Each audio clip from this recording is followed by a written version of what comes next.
കോഴിക്കോട് കുറ്റ്യാടി ചുരം റോഡിൽ കെ.എസ്.ആർ.ടി.സി ബസിന്റെ ഇന്ധന ടാങ്കിൽ ചോർച്ച. റോഡിൽ പരന്ന ഡീസലിൽ വഴുക്കി നിരവധി ഇരുചക്ര വാഹനങ്ങൾ അപകടത്തിൽപ്പെട്ടു. 10 പേർക്കാണ് പരിക്കേറ്റത്. വിവരങ്ങളുമായി ദിസ്ന സുരേഷ് ചേരുന്നു.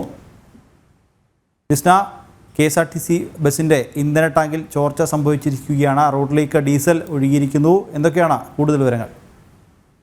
നിഖിൽ, കോഴിക്കോട് കുറ്റ്യാടി ചുരം റോഡിലെ കെ.എസ്.ആർ.ടി.സി ബസിന്റെ ടാങ്ക് ചോർന്നാണ് ഇത്തരത്തിൽ ഡീസൽ ഒഴുകിയത്. ഇത് സംബന്ധിച്ച് ചുങ്കുകുറ്റി മുതൽ ചാത്തൻകോട് നട വരെയാണ് ഇത്തരത്തിൽ ഡീസൽ ചോർന്നതായി കാണപ്പെട്ടത്. തുടർന്ന് നാദാപുരത്തു നിന്നും ഫയർഫോഴ്സ് എത്തി റോഡിൽ മണൽ വിതറി അപകട സാധ്യതകൾ ഒഴിവാക്കി എന്നാണ് നമുക്ക് നിലവിൽ അറിയാൻ സാധിച്ചിട്ടുള്ളത്.